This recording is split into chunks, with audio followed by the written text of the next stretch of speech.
것이니라. 아멘. 할렐루야. 여러분, 한 주 동안 평안하셨습니까? 아멘 이라는 소리가 인터넷을 뚫고 여기까지 들려와야 되는데 조금 작은 것 같습니다. 한번 아멘 한번 크게 해보실까요? 한 주 동안 평안하셨습니까? 아멘. 아멘. 예, 이번 주는 조금 창문을 열어놓을 수 있는 시간이 많았던 것 같습니다. 산불이 진화율이 조금 많이 높아졌는데 여전히 타고 있습니다. 그러나 여전히 냄새도 나고 또 하루 종일 문을 열지 못하는 그러한 상황, 지난주에도 느꼈지만 다시 한번 그냥 창문을 한번 열 수 있다는 것이 얼마나 큰 감사한 일인가라는 것을 깨닫게 되고, 우리가 일상생활에 평상시에 느끼고 누리고 있는 것들이 거저 허락되는 것이 아니구나, 이것이 모두 다 하나님의 은혜구나 라는 것을 다시 한번 깨닫게 됩니다. 아침에 눈을 뜨는 것, 밥을 먹을 수 있는 것, 걸어 다닐 수 있는 것, 그냥 우리는 너무나 당연하게 생각하는 것이지만 이 모든 것들이 하나님의 은혜임을 믿고 우리가 작은 것에서라도 감사하며 살 수 있는 우리의 삶이 되어야 될 줄 믿습니다. 그 삶이 정말로 은혜로운 삶이요, 그 삶이 하나님이 우리에게 주신 복을 누리는 삶이 아닐까 싶습니다. 어려운 것, 힘든 것 찾고 그러한 것으로 인해서 불평하고 실망하고 짜증내는 것이 아니라 우리에게 허락해 주신 하나님의 그 작은 것들, 근데 결코 작지 않은 그것을 감사하면서 하루하루 사실 수 있는 우리의 삶이 되기를 축복드립니다. 네. 오늘 말씀의 제목은 본질이 중요합니다 라는 말씀으로 함께 은혜를 나누려고 합니다. 본질이 중요합니다. 여러분 혹시 테네시, 미국의 테네시주를 아십니까? 네. 중남부에 있는 동부죠, 동중부, 애매한 곳에 있습니다. 네, 테네시라는 곳에 라이프 바티스트 처치라는 교회가 있습니다. 라이프 바티스트 처치, 무슨 말입니까? 오른발 침례교회라는 교회가 있습니다. 어떤 사람이 지나가다가 아니 교회 이름이 무슨 오른발 침례교회야 라고 너무 이상해서 주변에 있는 사람에게 물어봤습니다. 아니 저 교회 이름은 왜 오른발 침례교회입니까? 그러면 Left Foot Baptist Church도 있습니까? 왼발 침례교회도 있습니까? 이런 식으로 이렇게 물어봤대요. 왜 오른발 교회인가? 그래서 그 동네 주민이 그 교회 이름에 얽힌 이야기를 들려주었습니다. 그 이야기인즉슨 원래 다른 교회가 있었는데 한 교회에서, 그 교회는 항상 자주 세족식을 하는 교회였다고 합니다. 성찬식을 우리가 한 달에 한 번씩 예전에 했었는데요. 거기도 자주 한 달에 한 번씩 세족식을 거행했었다고 합니다. 그런데 목사님께서 이렇게 중직자를 교회 안수집사님들의 발을 이렇게 씻겨주시는데 늘 목사님이 안수집사님들의 발을 왼쪽부터 씻기기 시작했다는 것이에요. 왼쪽 발을 먼저 씻기고 나서 그 다음에 오른발을 항상 나중에 씻기더라는 것입니다. 그래서 한 안수집사님이 이상하게 생각했어요. 아니 왜 항상 목사님은 왼쪽 발을 먼저 씻기실까?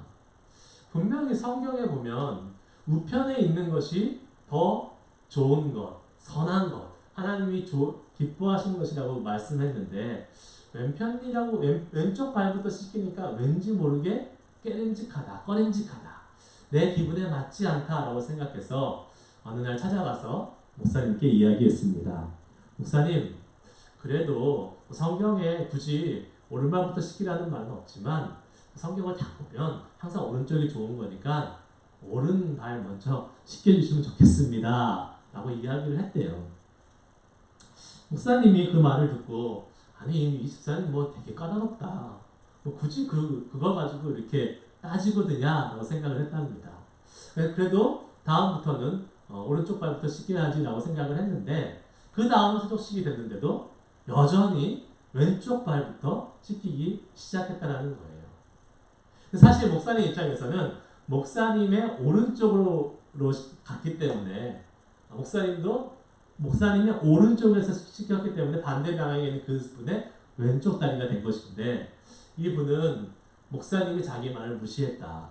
자기의 말을 듣지 않고 계속 자기 고집대로 왼발을 시켰다라는 그 이유를 가지고 자기가 친한 사람들을 한 그룹을 데리고 나가서 그 교회 바로 옆에다가 오른발 침례교회를 세웠다라는 실제로 있는 이야기입니다.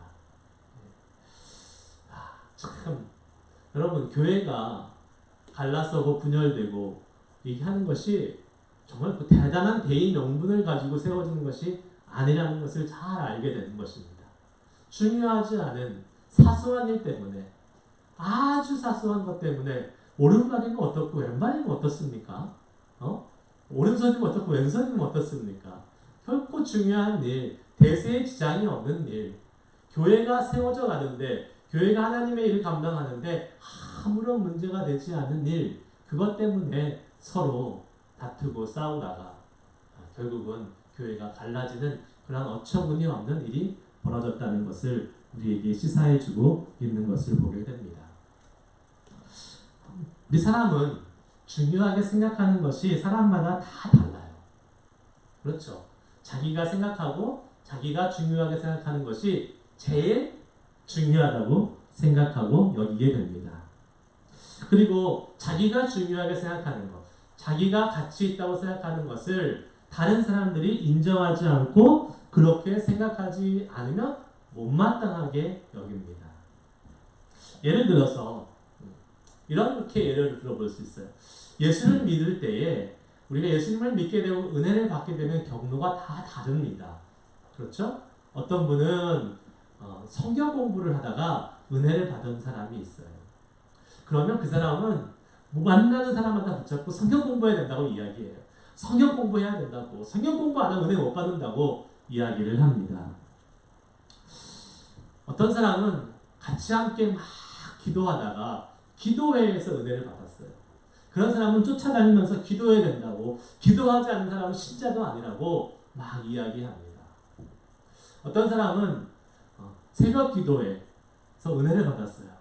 새벽 기도를 통해서 기도 응답을 받았어요. 그런 사람은 새벽 기도에 나오지 않는 사람들은 사실 교인 취급을 하지도 않습니다.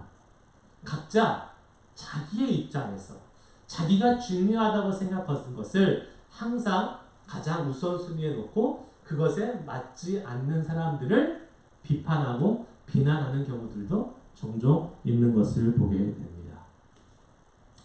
그런데 이렇게 우리와 생각과 우리와의 신앙의 스타일이 전혀 맞지 않는 사람들을 성경은 어떻게 대하라고 말씀하고 있는지 오늘 로마서 14장은 잘 알려주고 있습니다.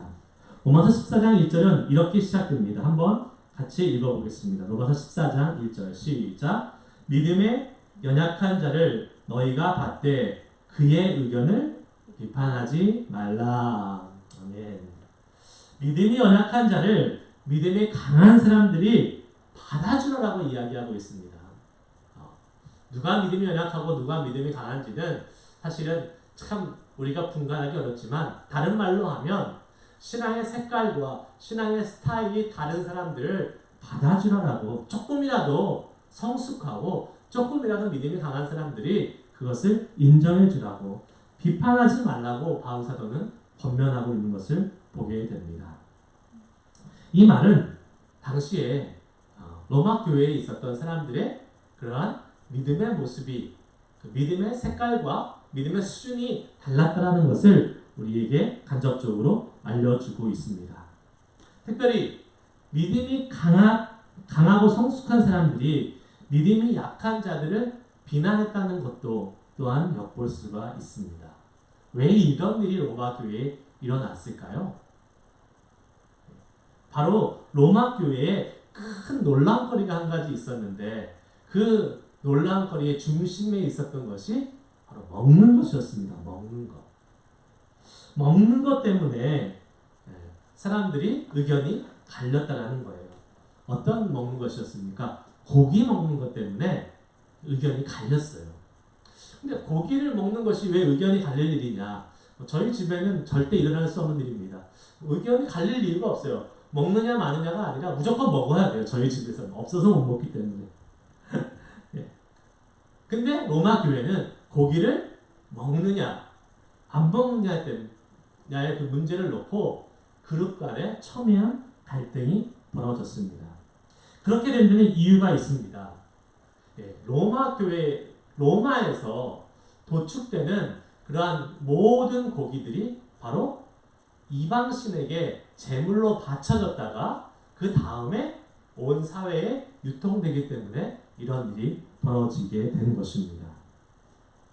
아무래도 당시 로마 사회에 도축업을 하는 사람들이 생명을 죽이는 것이 꺼림직했는지 그것을 신에게 먼저 바쳐서 자기의 그러한 그 죄책감 같은 것을 모면하고 싶고 또 그것이 또 그 당시에 있었던 이방 종교의 법이지 않았나 싶은 예상을 해보게 됩니다. 그러면서 문제는 이 동물들이 이방 신에게 바쳐졌기 때문에 그 신에게 바쳐진 고기를 어떻게 먹느냐라는 그룹과 그것을 먹을 수 있다라는 그룹이 나누어지게 된 것이죠. 먹을 수 없다는 입장은 무엇입니까? 그것은 부정한 것이야. 이방 신에게 드려졌던 그러한 재물이기 때문에 어떻게 그 부정한 것을 우리 믿는 사람들이 먹을 수 있느냐? 결코 먹어서는 안 된다라는 입장이었습니다. 반면에 먹을 수 있다라는 입장은 아니다. 우리는 예수님 안에서 자유로운 사람들이다. 율법으로부터 자유로움을 얻었고 부정하고 정하고가 이미 없어졌고 예수 안에 있는 우리들은 모든 것을 먹을 수 있는 자유를 우리가 허락받았다라고 하면서 동시에 이렇게 주장했습니다. 근데 저 이방신에게 들어진 것이 무슨 의미가 있느냐? 이방신은 이미 죽은 신이고 아무런 능력이 없는 신인데 가짜 신 죽은 신에게 들어진 것은 아무 의미 없는 행위이다. 그렇기 때문에 그 고기를 우리는 먹을 수 있다라고 이야기를 했었습니다. 어떻게 보면 여러분 누가 믿음이 강한 사람입니까? 누가 믿음이 강한 사람이에요? 철저하게 그것을 거룩함을 지키면서 나아가는 사람들이 강한 사람입니까? 아니면 자유함 속에서 먹을 수 있다고 하는 사람이 강한 사람들입니까? 성경을 조금 읽어보면 바울 사도는 자유함 속에서 아무거나 다 먹을 수 있다라고 이야기하는 사람들이 믿음이 좀 더 강한 사람이라고 이야기를 하고 있습니다. 저도 어렸을 때에 보수적인 신앙교육을 받고 자라서 그런지 이러한 문제에 좀 접했던 적들이 종종 있었습니다. 지금은 많이 없어졌지만 옛날에 참 제사를 많이 지냈던 것 같아요. 친구들 사이에서 제사 지낸 음식을 가져와서 이렇게 나눠 먹자라는 그런 친구들이 종종 있었습니다. 근데 아시죠 여러분? 제사 음식은 정말 맛있고 정말 예쁘게 잘 만들지 않습니까? 보기만 해도 먹음직스럽고 보기만 해도 그냥 침이 입에 고이게 되는 그러한 음식들인데 그걸 가져와서 먹자고 하는데 저는 도저히 먹을 수 없겠더라고요. 왜요? 제 마음속에 틀이 잡혀진 신앙의 그 신앙과는 제사 지낸 음식은 더러운 음식이야. 제사 지낸 음식은 불결한 음식이야. 라는 그러한 영적인 사상이 있었기 때문에 어렸을 때부터 그런 교육을 받고 자랐기 때문에 부정적이라는 생각이 있어서 먹지 않았던 것 같습니다. 그리고 제 안에 자유함이 없었던 것이죠. 어렸을 때는 뭐 배운 대로 그대로 행하니까. 여러분, 고기를 먹느냐, 먹지 않느냐가 중요한 문제는 결코 아니라는 사실입니다. 바울 사도는 그것이 그렇게 얘기하고 있어요. 고기를 먹느냐, 먹지 않느냐가 중요한 것이 아니다. 먹을 수도 있고, 먹지 않을 수도 있습니다. 자기의 신앙의 색깔에 따라서 하면 되는 것이지요. 먹는다고 해서 어떻게 되는 것도 아니고, 먹지 않는다고 해서 큰일 나는 것도 아니라는 사실입니다. 겉으로 드러나는 것이 중요한 것이 아니라, 왜 먹어야 되는지, 왜 먹지 않아야 되는지가 더 중요한 것이지요. 즉, 본질이 더 중요하다는 사실입니다. 제가 아까 질문했습니다. 로마 교인들의 고기를 먹는 것이 맞는 것인가? 먹지 않는 것이 맞는 것인가? 어떤 것일까요? 여러분들 한번 대답해 보세요. 어렸을 때 저라면 저는 먹지 않는 것이 맞다라고 이야기했겠죠. 어떤 것일까요? 정답은 먹어도 되고 먹지 않아도 되는 것입니다. 아니 뭐 그런 애매한 답이 있어 라고 생각할 수 있겠지만 그것이 바울 사도의 대답이에요. 주님을 위해서 고기를 먹지 않는다면 그것도 괜찮고 주님을 위해서 고기를 먹는다면 그것 또한 괜찮다라는 것입니다. 먹느냐 먹지 않느냐 겉으로 드러나는 방식이 중요한 것이 아니라 누구를 위해서 하느냐 그 진정한 동기와 본질이 중요하다고 바울 사도는 오늘 말씀을 통해서 이야기하고 있는 것입니다. 그러한 사소한 일을 다투지 말라는 거예요. 정말로 중요한 일을 위해서 목숨을 걸어야 되지 그렇게 겉으로 드러나는 어떤 신앙의 모습이나 신앙의 행태를 통해서 그것을 통해서 서로 분열하지 말고 비판하지 말라는 것입니다. 주님을 위해서 무엇인가를 한다면 그것이 내 생각과 내 뜻과 조금 다르고 그 방법이 내가 좋아하지 않는 방법인다 할지라도 그냥 받아주고 인정해주라고 바울 사도는 오늘 이야기하고 있는 것입니다. 여러분 우리는 사람들이기 때문에 생각하는 것, 행동하는 것이 얼마든지 다를 수 있습니다. 모든 사람이 다 똑같이 모든 사람들이 다 한결같이 생각하고 행동한다면 그것처럼 재미없고 그것처럼 따분하고 지루한 세상도 없을 것이에요. 다름은 서로 다른 생각을 가지고 있고 서로 다른 모습을 가지고 있는다는 것은 하나님이 우리에게 주신 선물입니다. 그것을 통해서 다양한 생각, 다양한 방법, 다양한 가능성들을 우리가 가질 수 있게 되는 장점을 가지게 된다는 것이지요. 중요한 것은 그 다양함 속에서 본질이 같으면 되는 것입니다. 본질. 네. 다양한 방법이 있지만 그 다양한 방법 속에서 한 가지 중요한 본질을 같이 함께 공유하고 있으면 그러면 되는 것입니다. 그러므로 나와 다르다는 이유로 다른 사람을 업신여기거나 비판해서는 안 된다라고 성경은 말씀하고 있습니다. 로마서 14장 오늘 본문 말씀 앞에 있는 2절에서 3절까지의 말씀에 이렇게 나와 있습니다. 읽어보겠습니다. 어떤 사람은 모든 것을 먹을 만한 믿음이 있고 믿음이 연약한 자는 채소만 먹느니라. 먹는 자는 먹지 않는 자를 업신여기지 말고 먹지 않는 자는 먹는 자를 비판하지 말라. 이는 하나님이 그를 받으셨습니다. 아멘. 자, 나와 생각이 다르고 나와 방법이 다르다고 해서 그 사람을 비판하거나 업신여기지 말라는 거예요. 그러면서 왜 그렇게 하지 말라고 말씀하고 있습니까? 하나님이 그를 받으셨다라고 말씀하고 있어요. 나랑 생각이 다르고 나랑 의견이 다르고 나랑 방법이 다른 사람들이 어떠한 일을 할 때에 그것이 그 사람의 주를 위해서 하면서 나아갔을 때에 하나님은 그것을 받으셨다라는 거예요. 내가 생각이 다르다고 해서 나랑 다른 모습을 가지고 있다고 해서 그 사람을 비판하거나 업신여기지 말라라고 하나님은 말씀하고 있습니다. 우리는 때로는 나와 같은 사람, 나와 비슷한 사람들과 모여 있을 때에 편안함을 느끼고 그것이 맞는 것처럼 생각할 때가 있습니다. 나와 다른 사람들을 보면 불편해합니다. 나와 다른 성격, 나와 다른 모습을 갖고 있는 사람들, 그런 사람들을 보면 꼴보기 싫을 때도 있습니다. 네. 이렇게 불편함을 느끼고 꼴보기 싫을 때가 있고 저 사람은 왜 저래? 도대체 왜 이렇게 튀어? 저 사람은 왜 저렇게 행동해? 라고 비난하는 말을 할 때가 종종 있습니다. 그럴 때 우리는 기억해야 될 것이 있습니다. 무엇입니까? 하나님이 그 사람도 받으셨다는 사실이에요. 내가 만약에 그 사람을 비판하면 그 사람을 받으신 하나님을 비판하는 것이라는 것입니다. 그걸 꼭 기억해야 돼요.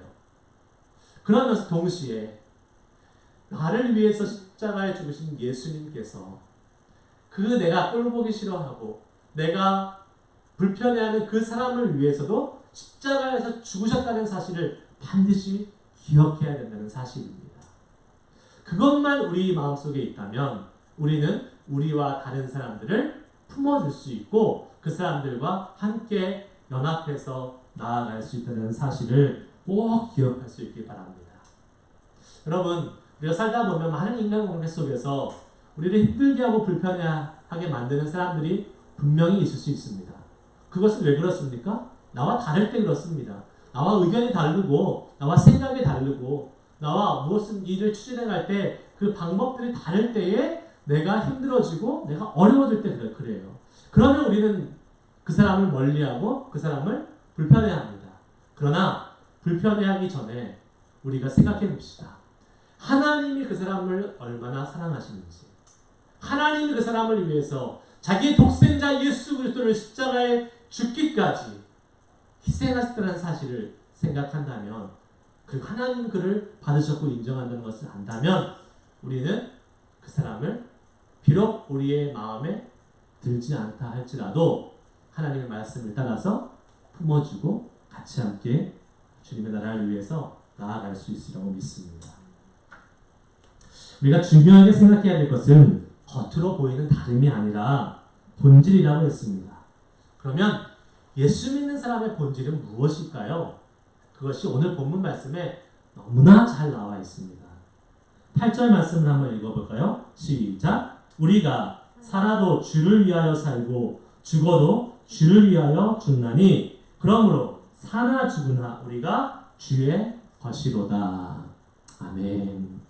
우리가 살아도 주님을 위해서, 죽어도 주님을 위해서 사는 것, 그것이 바로 예수 믿는 사람의 본질입니다. 우리가 나를 위해서 사는 것이 아니라 예수님을 위해서, 주님을 위해서, 주님의 것이라는 것을 인정하고 또 그것을 실천하며 사는 삶, 그것이 바로 예수 믿는 사람의 본질이라는 사실이에요. 여러분, 우리가 예수를 믿으면서 예수 믿는 것이 힘들고 어렵게 느껴질 때가 많이 있습니다. 이것도 해야 되고 저것도 해야 되고 예수 믿기 때문에 포기해야 될 것도 많고, 그렇기 때문에 그것이 힘들다고 느껴질 때가 얼마나 많이 있는지 모릅니다. 그러나 그렇게 느껴지는 것은 왜 그럴까요? 왜 힘들까요? 이유는 딱 한 가지입니다. 예수를 제대로 믿지 않기 때문에 그렇습니다. 예수님을 제대로 믿으면, 다른 말로 하면 죽어도 예수님을 위해서, 살아도 예수님을 위해서, 내가 주님의 것이라는 것을 온전히 인정하는 사람이라면 예수 믿는 것 결코 힘들지 않습니다. 자꾸 예수님을 대충 믿기 때문에, 예수님만 믿는 것이 아니라 세상도 믿고 나의 가치도 믿고 나의 꿈도 믿고 내가 좋아하는 것도 믿기 때문에 그것들이 같이 펼쳐져 있기 때문에 예수 믿는 것이 힘든 거예요. 그러나 바울 사도가 얘기한 것처럼 내가 주님의 것이 되었다는 사실을 정확하게 알고 모든 우선순위가 예수 그리스도 앞에 있으면 예수 믿는 것 결코 힘들지 않습니다.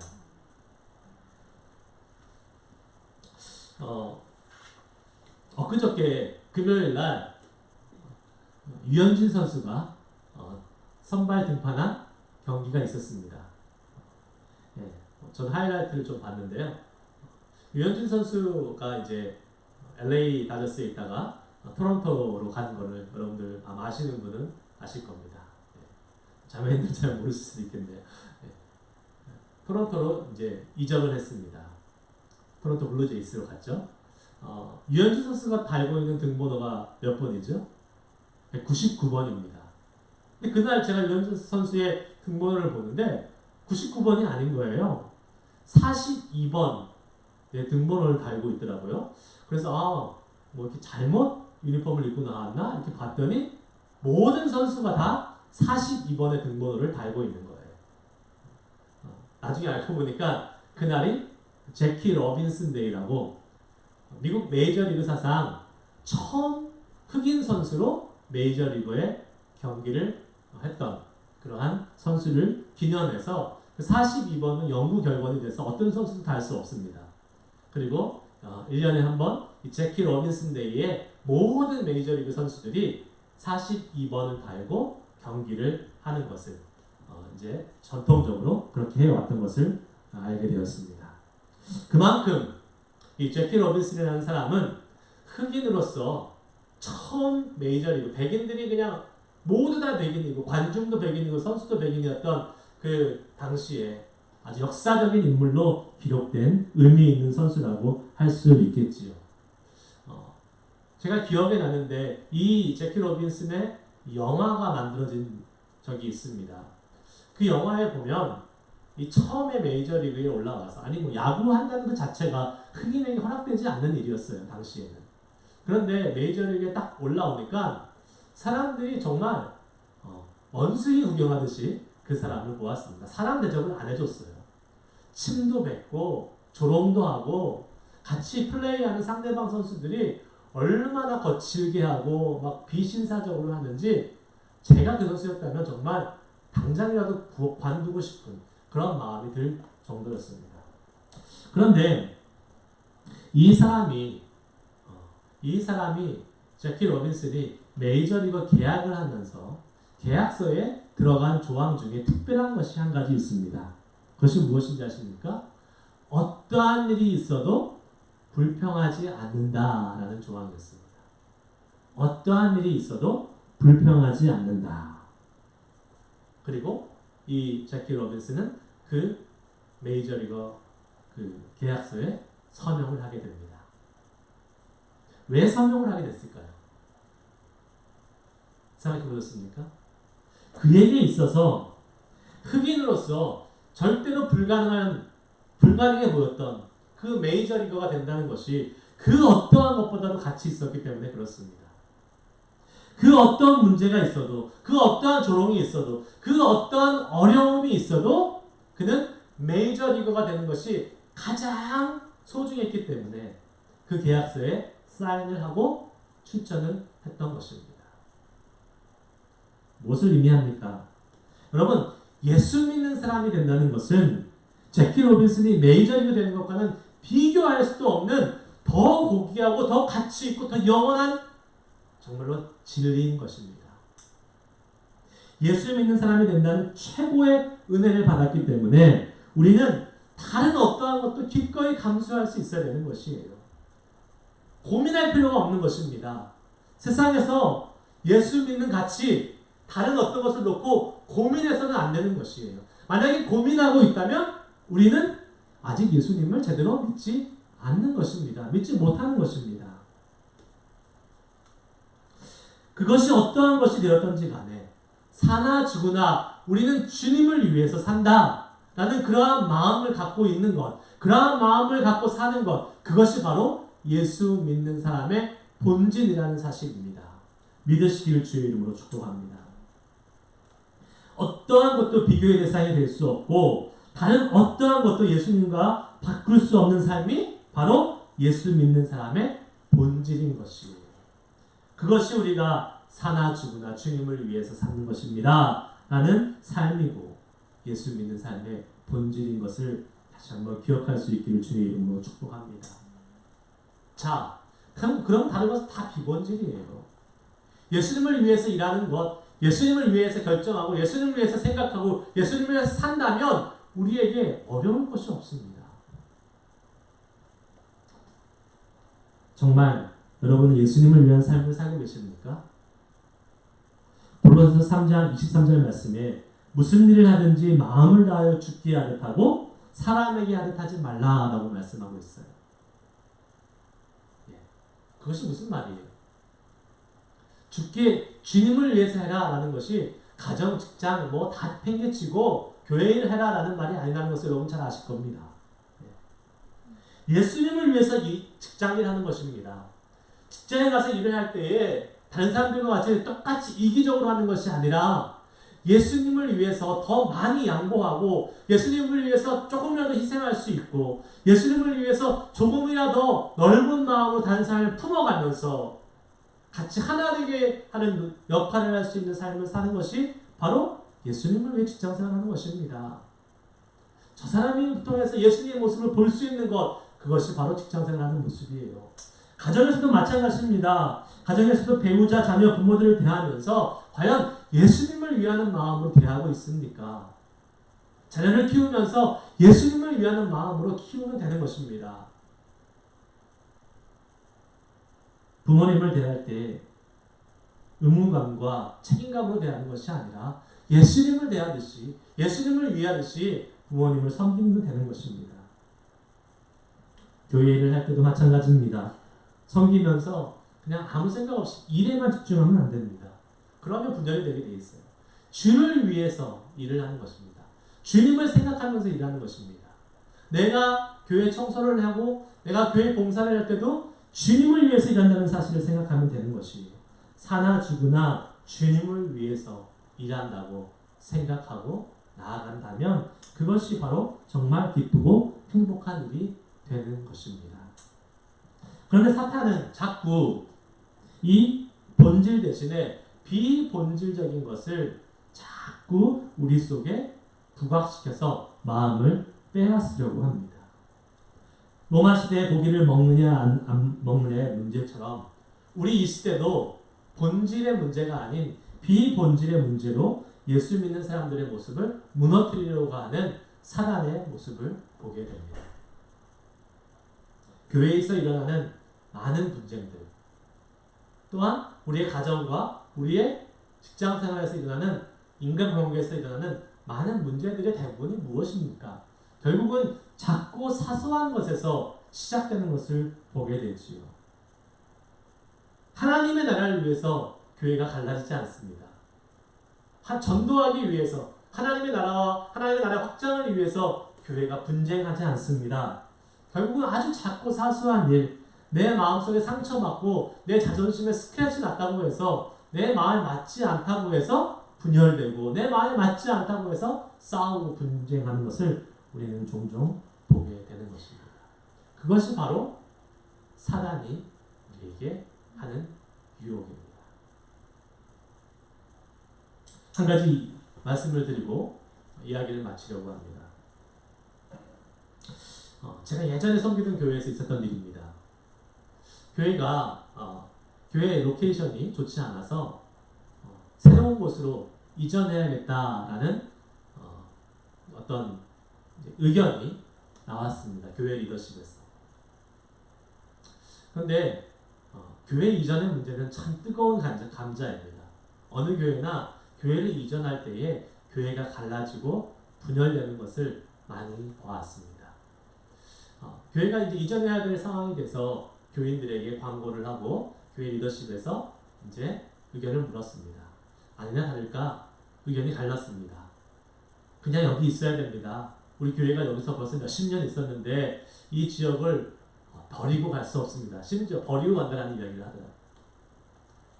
반대편은 아닙니다. 이제 한인사회가 다른 곳으로 옮겨갔기 때문에 이제 우리는 한인을 섬기는 한인교회이기 때문에 그 한인사회가 있는 곳으로 옮겨가는 것이 맞습니다. 라는 의견이 갈렸습니다.